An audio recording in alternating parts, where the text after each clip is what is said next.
Yo, have you heard of LinkedIn Learning? If you haven't, LinkedIn Learning is an American massive open online course provider. It provides video courses taught by industry experts in a variety of subjects. Now, why am I sharing this?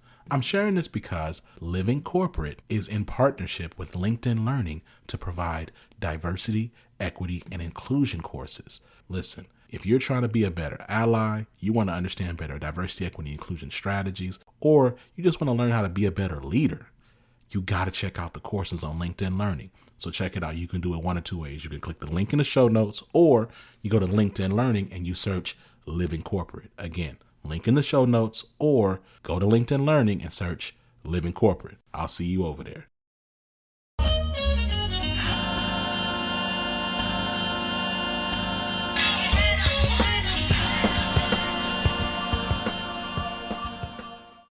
All right, we live. Welcome to the Access Point. Welcome. Mike here. Brandon Gordon. Yeah, we're excited to jump into this one. I mean, this one is going to be an exciting one. One that last week Tristan was super excited about. He was jealous of us because we got to host this one. He said it on the air, and I caught it. We got a recording. So before we jump in, let's do our introductions. Let's get that out of the way. You got the first intro, Brandon? Yeah, sure. Welcome to Living Corporate, everyone. Living Corporate is a writing and podcasting platform dedicated to exploring and celebrating underprivileged identities in corporate America, just as yourself. We are early to mid-career consultants who came together based on our shared ideas to have a frank conversation about the ways we exist, survive, and succeed in corporate spaces. As a collective, we represent a broad spectrum of beliefs, cultures, and ideas, and we know that our differences have shaped our perspectives and experiences in corporate America. We want to engage with voices that often heard and have our conversations out loud. Living Corporate is for anyone and everyone who wants to have these conversations with us and push the needle forward on how we can create and sustain spaces for true inclusiveness. Yeah. Now, if you don't know, Living Corporate is a whole network out here, like with a ton of content. And so this particular show is just one of the shows on the Living Corporate Network. It is called The Access Point, and this is our weekly web show. That's right. This happens every week where we bring y'all the real talk, like the real. It's going to help you. Yeah, it's going to help you prepare for the workforce. And I think it's important for us to say, because like we say it every week twice, this content is for everyone. But we are specifically talking about Black and brown folks and preparing Black and brown students for the future of work. So, normally we have incredible guests that come onto this show. But for the first couple of weeks, you just got your host. You're just hanging out with us.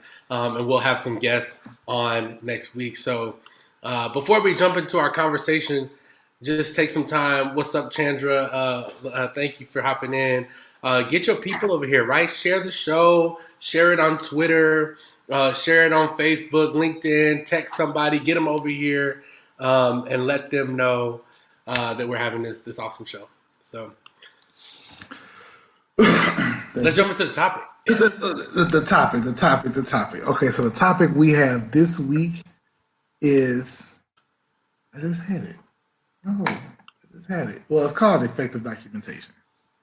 Okay, so now, so that means everything that you do in the corporate workforce needs to be documented. I mean, of course, for a legal logistics and legal standpoint, yes, you need to document everything. But as Black and brown individuals, we want to ensure that you are effectively covering your ass. I would love to say that. And the reason why is, and I know Mike can also allude to this, we as Black and brown individuals have been in experiences where we had to use the CYA method, and what we learned is our word really doesn't hold that much strength. I mean, and it's sad, very sad to say, our word doesn't hold that much strength in the workforce. So what we have to do is we have to provide documentation to show people that, hey, this is what I've done. This is what I've been doing. These are the things that people have said about me. These are the things that people have said about my work,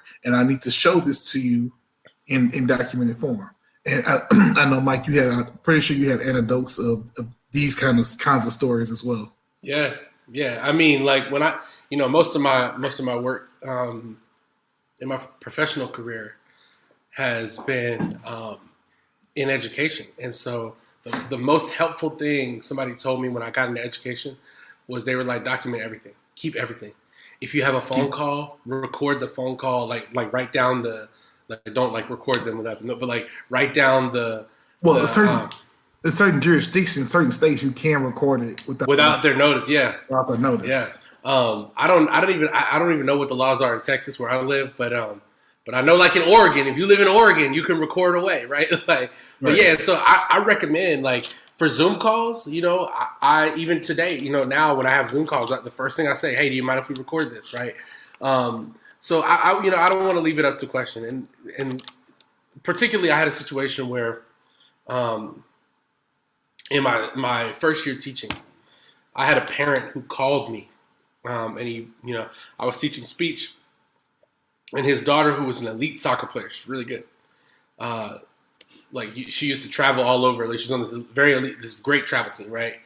Was being recruited by universities as a sophomore in high school, elite. And she's like, hey, I'm not gonna have my speech ready because I have soccer. And I'm like, oh, I'm sorry, but the due date is the due date. It doesn't change. Yeah, and so she left sad, but and suddenly I get a call from her father, and he's like, "Listen, like, if you're not going to change the due date for her, then she's just gonna have to be sick tomorrow." And I was like, "Do what you got to do, man. You do what you got to do." I was like, "Just make sure that you email me that she's going to be sick tomorrow, like right now." And I said that because she sent me an email right before saying, like, hey, I want to come talk to you about this. Like, I'm tired from soccer, right? So I was able to show my principal both emails.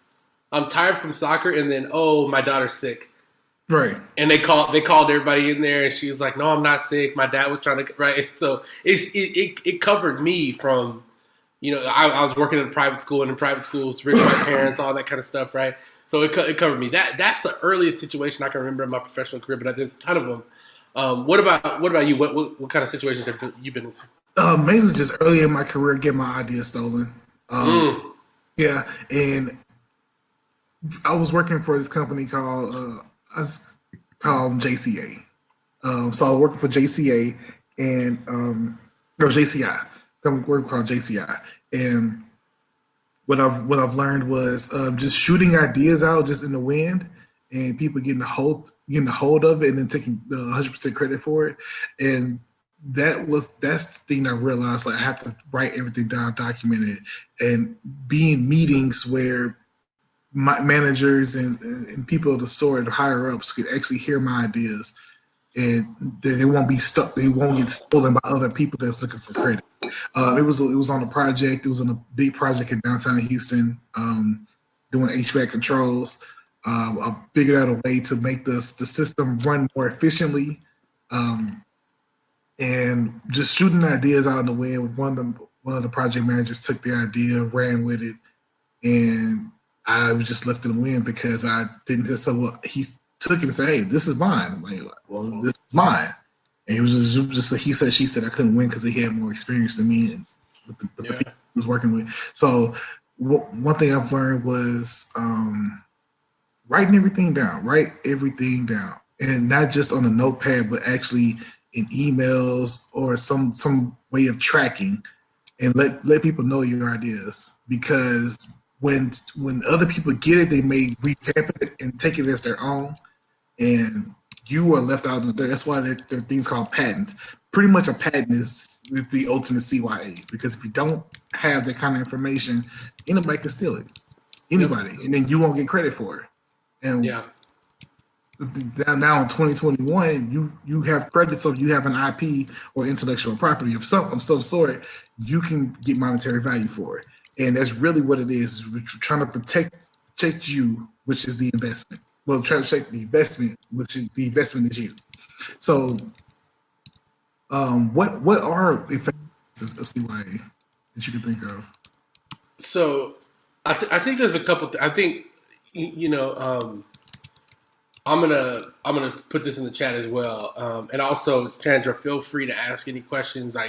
Chandra says she is an executive assistant, so she knows all about CYA. But really, what I want to cover, and I think we can do this. I think this will be a great way to organize our time. Is that so? In my mind, there's 4 types of workplace documentation, and I put them in the chat. The first is CYA, right? And that's the documentation that you keep to keep yourself from getting in trouble. If somebody tries to accuse you of doing something you didn't do, if they say you weren't working when you were, right? Like that's the document, that's the receipt you pull out, and you like, bam, I was doing what I was supposed to do. Okay, so let's stay here. So when you say CY, does that mean like keeping tracks of emails? Does that mean like keeping other managers and people in the loop of what you're doing as well? Oh, absolutely. Okay. Yeah, like one of the things I actually do with my emails, I have a tagging system, and I tag my emails. I'm obsessive about it. So, like I tag my personal email, I tag my work email address, and they, they're color coded and everything. So if somebody says, "Oh, like you didn't get back to me on this," I will go pull up that folder and pull out that email and look at that chain and say, "You know what? That's not true. I actually did get back to you on this date at this time. You just didn't respond," right? And I think as a Black person in the workplace, that's the documentation that we talk about, or that I think we experience the most, simply because if we're real about it, America is an anti-Black country, and there's a natural distrust of Black people. That's right. So that's the most. One thing I've learned from a Black engineer that I was working with, it was about maybe 6 years ago, was he kept an email list of the email folder of all the compliments that he received. Yep. From people that he worked with throughout that year. So when it was time for I know you're going to get to the salary negotiations and things like that and performance reviews, he was able to pull those emails out and show his manager, like, hey, this is what the people have been saying. This is what my clients have been saying. This is what the contractors have been saying all about me throughout the entire year. So in that way, when it's time, nobody can ever say that somebody said something negative about him, because we have documented proof that he said something positive. And that's one thing I've done throughout my careers. I typically don't work for my manager. I work for my clients. Yes, I do have a manager. Yeah, a brag folder. Yes, exactly. So I work for my clients, and my clients may call my boss after every project. He may email them and say, "Hey, Brandon did a great job on this project. He was attentive. He did the work. He went over above and beyond what the scope of the project was. Just give me my good kudos." So when it's time for the salary negotiations, I'm able to pull up those folders and the emails and tell them, like, hey, this is what they said. So you can't say I've been doing bad when these people have been doing good. I'm making you X, Y, and Z dollars. Your corporate. Yeah. I mean, I'm totally with that. Like, and I'll let's stay with salary negotiations, right? Because one of the things I think, if we're doing our job right with the access point, my hope is that you're not a person that has to justify why you're there every year when it's time for a performance review. So that brag folder, like Chandra put in the chat, it should be to get you more money, not to justify you having a job, right? Yeah, right. So right. Yeah, like exactly. And I think that I have used that, right? I've used parent emails, I've used online reviews, stuff like that. To even in a field where people say there's no money, to command more money. Right, and I think so. I love the idea of a brag folder. What other kind of documentation do you think is important for salary negotiation? For salary negotiation, besides emails, I mean the work you've done. So one thing that my boss, I forgot the technical term for it, right? I think it was like your effective usage or something like that. I don't know if the correct usage of it was, right? So you put your 40 hours in, right? But it's based on if you're working on a project, or if you're using overhead hours when you do your sheets. So he showed me a printout of everything, all the hours of projects that I was on for the year, and then versus how much overhead I was using. And so his metric was, if you're charging a minimum 78% of your money towards the projects as opposed to overhead, you're considered a good worker. I was using 93%. And the other 7% was like holiday pay and I want to say like vacation time. So effectively I was going above and beyond, but they showed him that I'm spending not his own money, but I'm spending the client's money. I'm also using that money well because obviously I'm still around doing my work. So if you can find a way to show how much overhead you're using versus how much of the other clients' money that you're using, if you're in that kind of field, to show that, hey, I'm being used, I'm being very utilized in your company. I'm not spending you some money. So I forgot the technical term for it. I want to say it's like effective usage or something like that. Yeah. But I'm not spending my company's money. I'm spending someone else's money. Right. So if you can find other metrics like that, if you can find, like say LinkedIn would be a great example. If you can get people to write reviews for you on LinkedIn, whatever field that you're in, and say, hey, Brandon did a good job on this, Mike did a good job on this, and you can show over time, and they can go into the future as well. If you can show over time that you have a good rapport and a good track history, nobody has nothing else to say but good things about you, right? And want to hire or want to keep you at your current position or get you a better position. So, Mike, so what else would you feel that you would also need to for salary negotiations?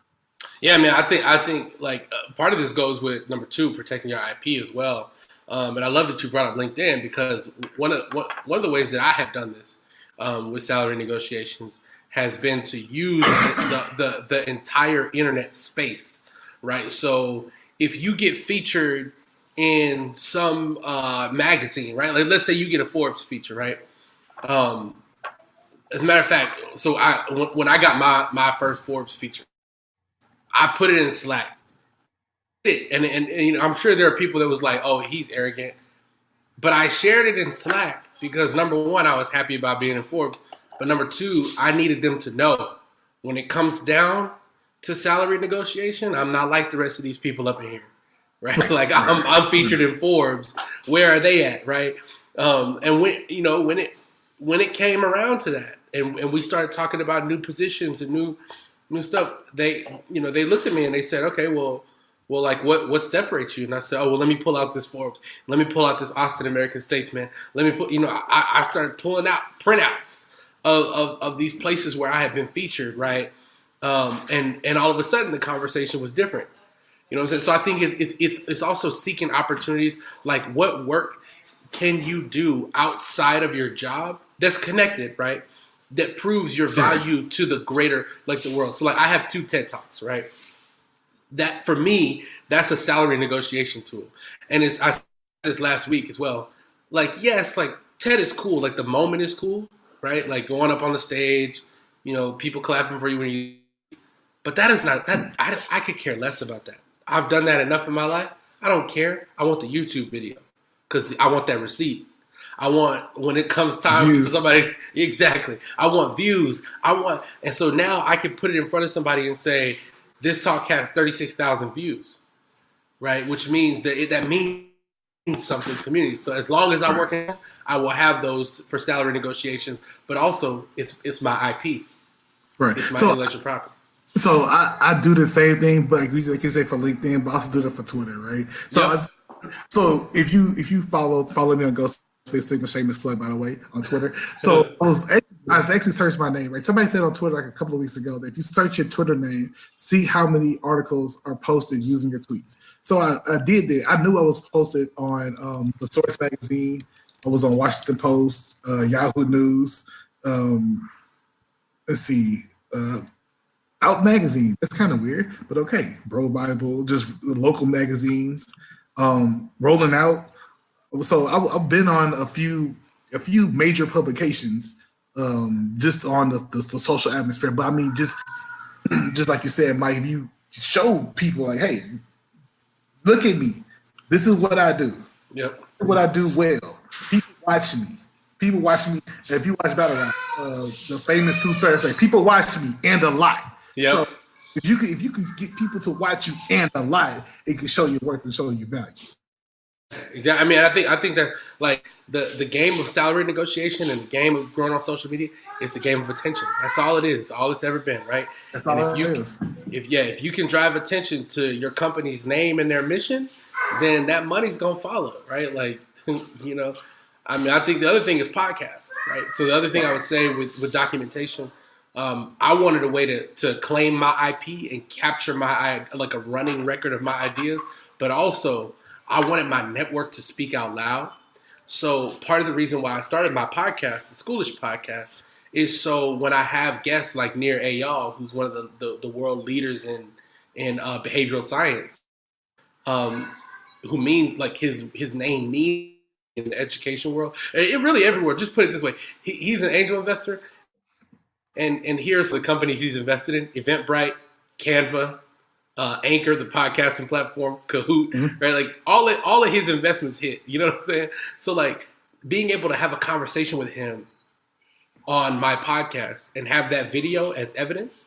Oh yeah, I'm using that. I'm using whenever somebody, you know, again, if you're listening, like for our audience, like y'all are not going to be in the position where you're going to have to justify why you're there. It's all about getting extra, getting more. Get more. Yeah. Yes. So when you say protecting your IP, right? Yep. Okay. So when it comes, you don't know your IP is your intellectual properties, whatever you could use using your brain. So what I've learned is you may know about how to protect it, but I'm saying is, so my experience, when you sign on to like these, I work for the engineering field. So whatever ideas or tools or new inventions that you come up with, your IP becomes part of the company's IPs. Yeah, unless you have a patent, right? Unless you have a patent already going in. Any new software, any new idea, any new technology that you use, the company can claim, and you can. Most companies do sign off and say that anything that you create while you're working for us belongs to us up until. I work for some companies, they said a year, some companies said 5 years. It all depends on whatever contract that you sign. You can also negotiate if you can get that out, but most likely they won't get away from that. They'll say, hey, you work for me, anything that you create or use or is technically mine or the company's or whatever. So when I say all that to say this, right? When it comes to your IP, right, how hard is it? Number one, and number two, what steps do you need to take to make sure that it's yours? Yeah. So I think the first I'll tell you what I do. I have a secret blog that nobody has access to, and the reason why I pay for the domain, and I won't tell you what it is because it's a secret. Yeah, but I put every single thing I create on that blog. Because, for example, let's say you want to write a book, right? And you start taking stuff that you posted only on LinkedIn, right? LinkedIn, theoretically, because of their terms and agreements, if that book blows up, theoretically, LinkedIn could come in and say, no, that belongs to us. And they could claim parts of the book that you wrote because you're using posts, even though it's your post, even though you might have my tweets or my thoughts, or these are my thoughts. It doesn't matter.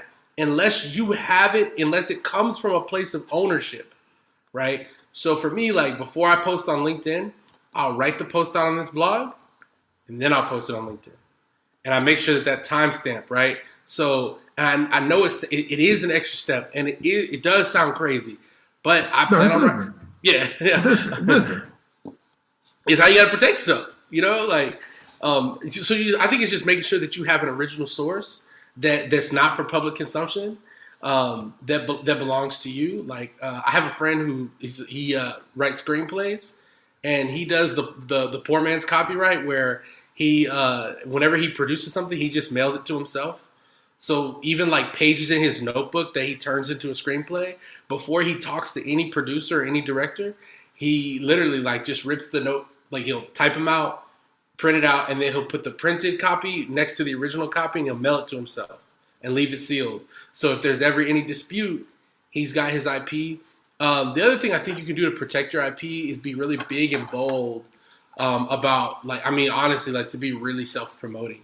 So that, like, if you have an idea and you put it out there, the truth is that unless you're working for a big company, like, so like what you mentioned, and about how big companies like they'll like if you work for Apple and you create something at Apple, like it's Apple's. yeah, it's Apple. You better not go post about it because you ain't winning that. You're not winning that. Like that, fight, you're losing that fight the day you start. But if you're working at a startup, or let's say that's not the nature of your job. Let's say you work at a school, or you work in consulting, or you're a real estate agent. You come up with some idea. Generally speaking, most people are not going to do anything about it. Like you could share that idea far and wide, and most people will not do anything about it, right? Just because most people just don't have they either don't have the knowledge, the know-how, or they just like really they just will forget to do it. Right.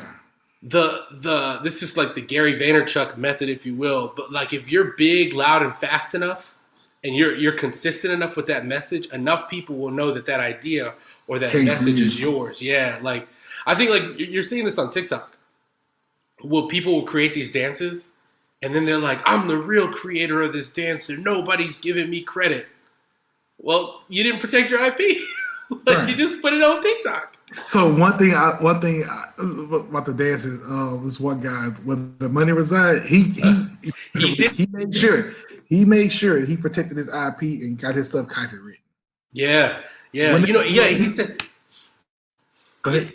He said as soon as he saw Saweetie retweet it, he said he called lawyers and was like, "I want to trademark every part of his little dance in the original video," and he making money now. Yeah, I've seen. I don't know how he's doing it in the pandemic, doing tours or clubs. Yeah, and dancing. Okay, that's a whole different story. But he is making an effective business out of just that one simple slogan, protect IP and making money off of it. And that's really what the goal is. No matter what you do or how you do it, have an idea, go to the proper channels to make sure that it is legally yours. And then go out and make your money off. Yeah, because name of the game. Because that dude worked at a Honda dealership, so Honda could have came in if he didn't call those lawyers soon enough. Honda could have came in and said, "You know what? Where the money reside belongs." Where the money reside? Exactly. They could have ran an international campaign talking about where the money reside, But nope, not no more. Not unless they pay him. No more. That's right. So speaking of payments, we're talking about the last topic, which is the future. And I know it was a bunch of ideas that we threw out when we talked about LinkedIn. We talked about the emails and things of the sort. And so one thing I need to start doing personally is have people go to my LinkedIn, leave comments. So just in the case if I do decide to venture out to more and better, bigger opportunities, that I have a track record of people giving me good kudos and other people can see that, hey, this guy is really doing a great job. Now I don't know. You may know more about this than LinkedIn than I do, but how effective is the comments? Not the comment section, but like the recommendations, the recommendation and endorsement section of LinkedIn. Oh man, massive. And I'll tell you, a lot of people discount it. You know who probably one of the people that I think has actually done maybe the best job I've seen at getting recommendations, and this is partially by the nature of his job, but I gotta shout out Tristan, right? Tristan Layfield. If you go to Tristan's LinkedIn profile right now, he got the recommendation section on lock, right? But I have a couple, and what I did and what I do for the recommendations, I've gotten every time somebody recommends you on LinkedIn, you will get a notification that says, "Hey, do you want to approve the recommendation?" For me personally, just because I don't really, education doesn't always feel like corporate America, but because I work in education, and now I work at it from a different angle. I'm not in a school anymore, but I only use the recommendations that have the most impact on my career. So, for example, if you look at my LinkedIn recommendations section, there is a recommendation and this is how it ends. I'm going to read it.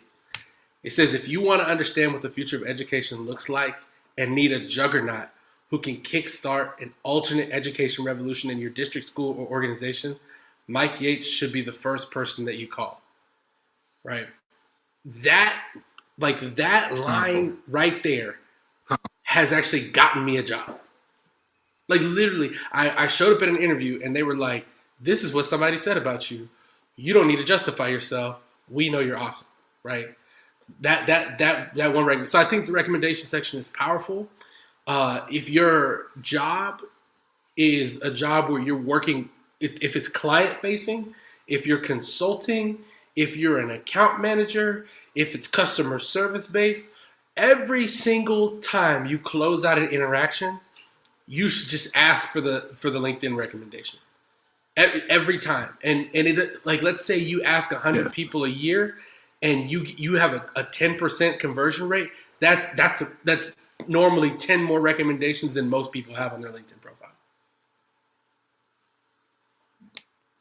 Facts, absolutely. Yeah, absolutely. Man. So when we talk about CYAs and futures, right? We talked about keeping a track of your emails. Now with your emails, right?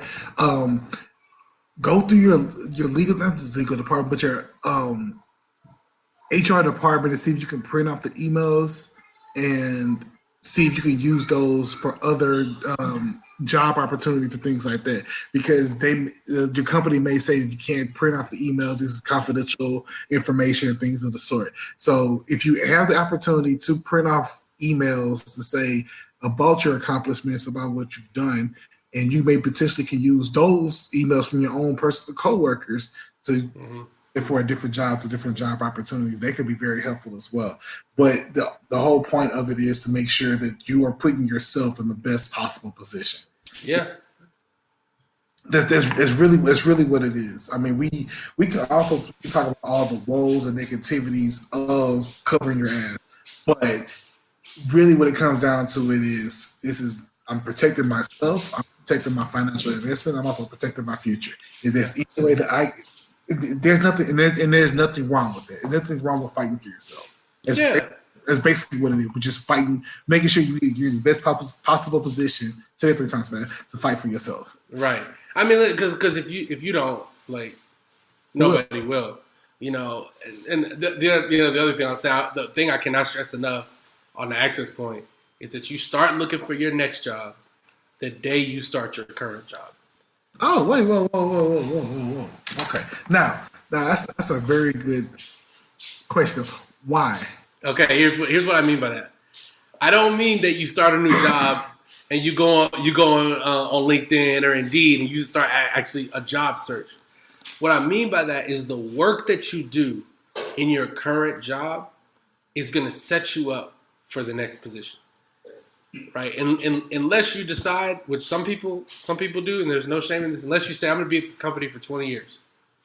All right, but for me, I know the way I work. I start, when I say looking, I mean preparing. You start preparing for your next job the day you start your first job, which means every assignment that you get, every project that you work on, you should be documenting that journey, so that if a time comes when you decide you want to leave, you're not stuck, right? And trust me, I mean, listen, y'all, salary, like we've talked about salary negotiations. A high salary can also be something called golden handcuffs. Mm-hmm. And to make sure what a golden handcuff is basically, in a lot of companies, especially where I live in Austin, Texas, they do this a lot. They pay you a salary that is exponentially higher than most other companies pay for that particular role, so that you feel like you have to stay and you have to put up with more, and they can overwork you and all kinds of stuff. Here's the example I'll give you, and I'm not going to say names, but there's a school in Austin, Texas that pays educators $100,000 a year. Now just think about that. Educators, teachers, $100,000 a year. How easy is it, do you think it is, to go from $100,000 a year back down to 50? Not easy at all. Right. You know what I'm saying? So, like, if you work there, that's an example of golden handcuffs. And the reason why I say the fourth type of workplace documentation needs to be concerned with the future is so you can have the key to unlock those golden handcuffs if you want and move on. You should not have to take a pay cut to move on from a toxic environment. You should not have to take a pay cut to move on just because you want something new. You should actually be able to take a pay raise. And so everything you do at work is setting you up for your next job. So look, like, I just started a new job in October, right? And like, I mean, this is literally my story. I used all my receipts to where this job came looking for me, and they let me design the position, and so I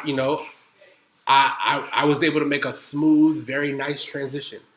But you know what I've been focused on in my first 90 days? How much impact can I create and where can I document that impact?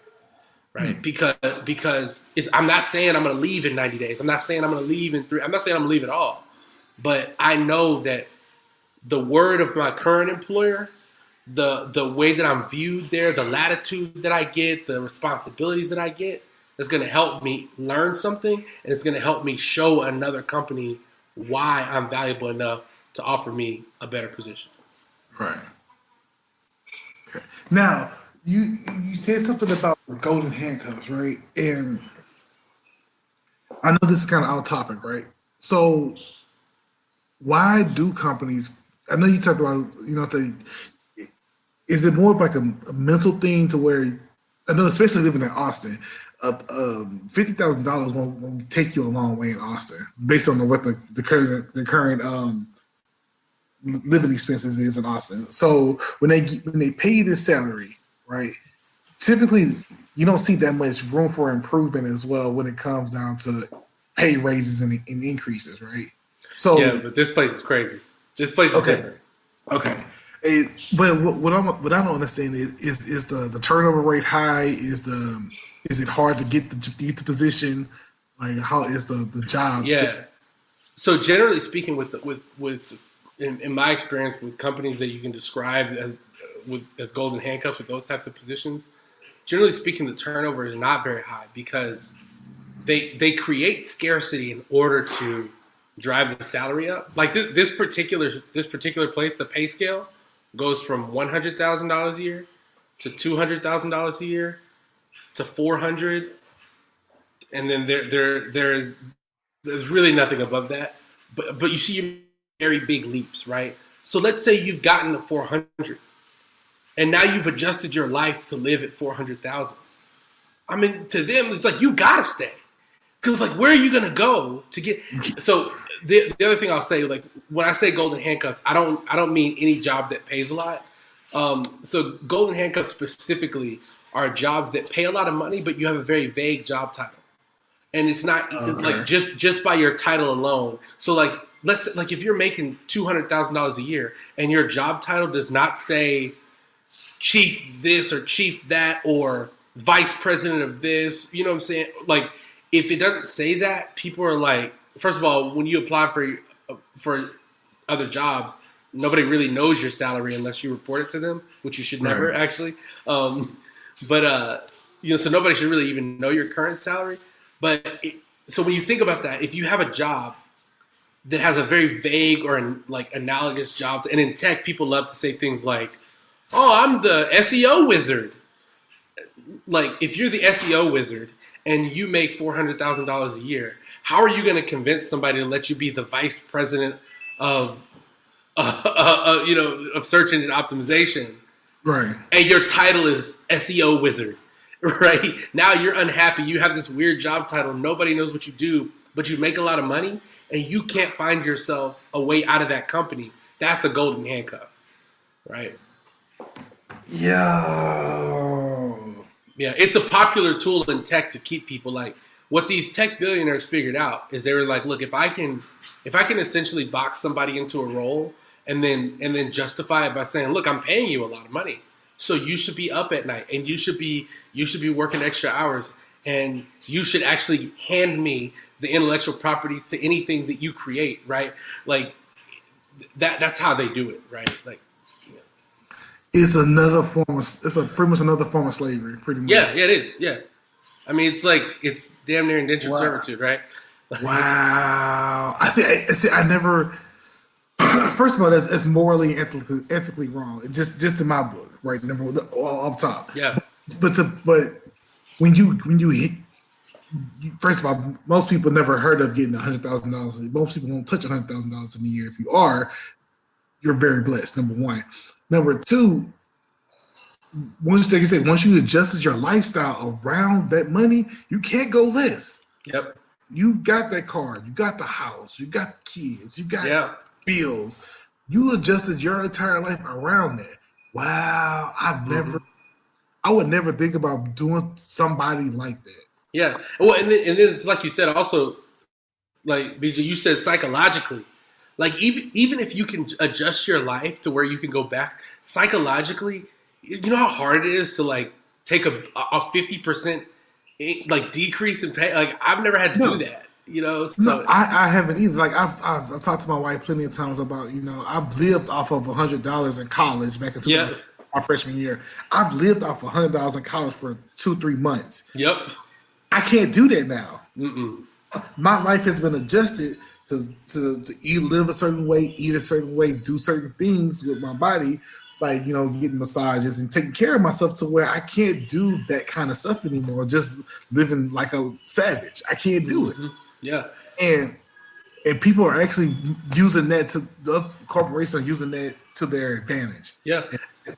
And that's why I say number 4, like thinking about the future, like documenting your journey, right? Like I see, like Chandra said, like she's in that situation right now.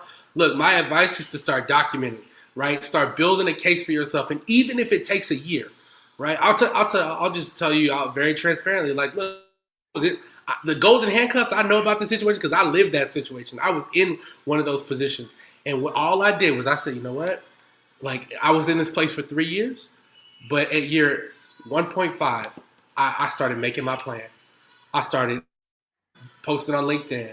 I started doing podcasts and TED Talks, and I knew from doing those things that one day the day is going to come where I'm going to leave this place, and I'm not going to go down. I'm going to go up in salary. And I'm going to tell you what happened when I left. What happened? All of my coworkers started calling me out of the blue. Oh, we didn't know we could get out of here. Oh, we didn't know it was possible. And so the number one thing I tell my brother who's in college students, young professionals, when you get that new job, especially in tech, when you get that new job in corporate America, the first thing you should start doing is thinking about what's next. And I know you're really happy and you're really excited because you've always wanted to work for LinkedIn, or you've always wanted to work for Google, or you've always wanted to work for KPMG or Deloitte. But you do not ever want to get stuck. And this type of documentation that I'm talking about prevents you from getting stuck. Now, speaking of documentation, especially your job title, can you lie about your job title? You know, you said SEO. I'm the SEO wizard. I do X, Y, Z.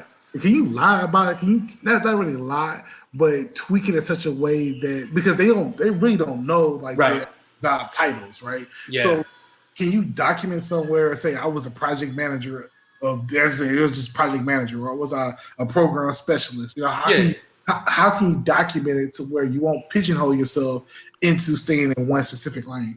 Yeah, so I think that's an interesting question. So the place where I was at, and I'll say this just very transparently, the place where I was at that's described as golden handcuffs, the director of that place was like amazing. And he straight up said, he was like, if you ever want to leave, he was like, I will invent an impressive sounding job title for you. Like he was like, I'm not trying to like box you in, but there were some powers that be that might have been. For me, I didn't do that because part of me leaving, I will admit, was kind of like a flex to show them that I could. Because I had people that was like, yo, you're nuts. LinkedIn's not going to get you another job. So part of me was like, no, I'm going to show you. Like, I'm going to show you. And so I didn't. But I think what you're saying makes absolute sense. Like, stupid job title or stupid sounding job title, as long as whatever title you present accurately describes the work that you did. Because I think like that's what's missing with these weird job titles, is that they don't describe the work that you're doing. But one thing I think what corporations understood nowadays is we as millennials and zennials and the new generation, right? The phone generation. I don't know what else to call them, right? Yeah. You know that we are looking for the job title. We big sounding, the cool job, because we can brag to our friends about it. Yep. And so they know that. So they know that if I can give you a okay salary that you can live off of, if I can give you these sort of packages and this cool sounding job title and say, this is what you do, it will sound great. Mm-hmm. And one thing that we need to break ourselves from, and yes, the job title may sound good that you are a project manager, X, Y, and Z, blah, blah, blah, blah, blah. But do you really have the skills and the know-how to do said job title?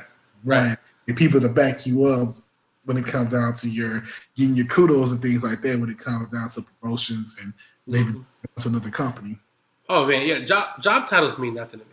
Like nothing. And you know, like look,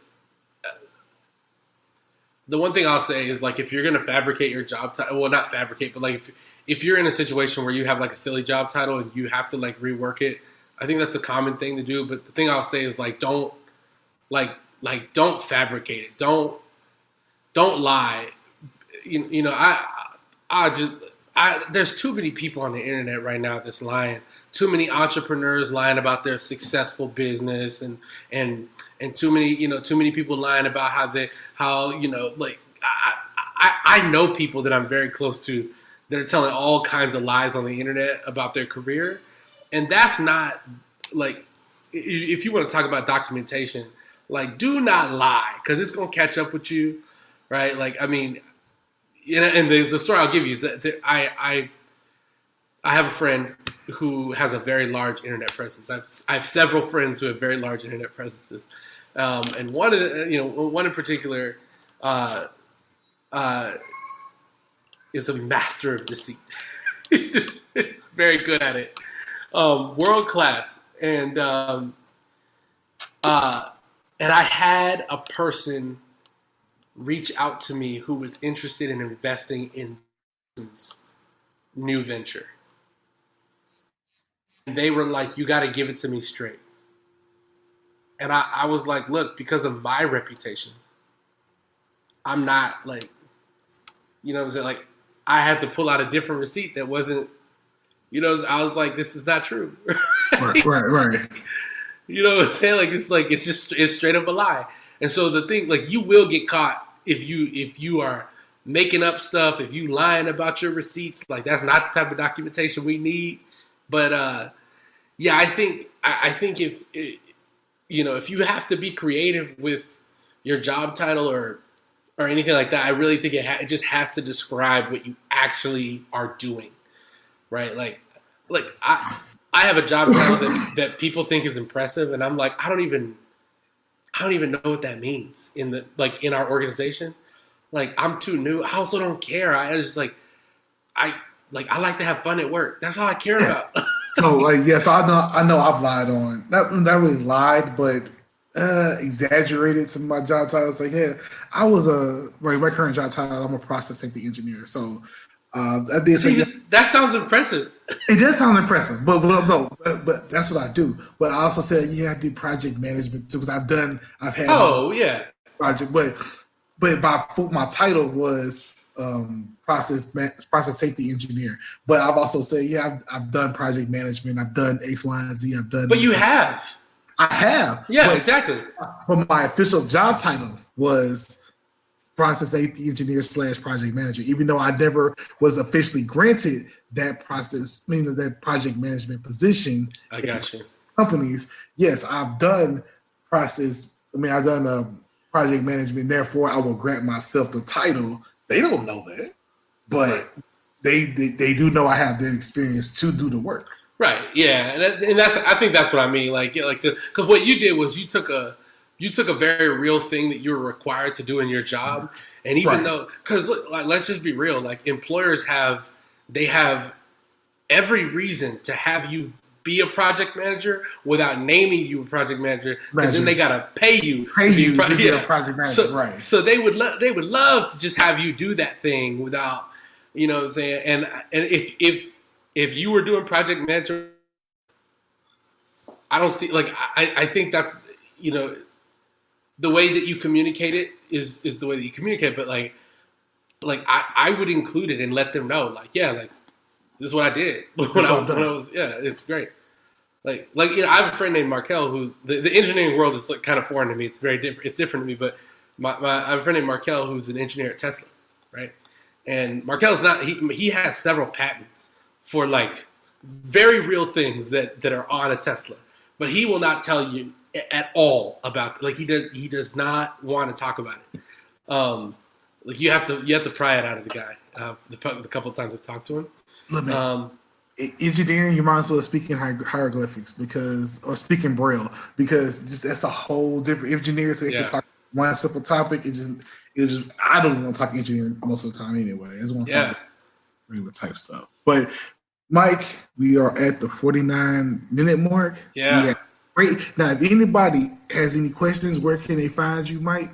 We have effectively talked about CYA, the ways you can protect yourself, how to make more money while doing it, and protecting your future as well and covering your behind. So, Mike, where can people find you if they want to have more topics about this, as well as any follow-up questions that they have?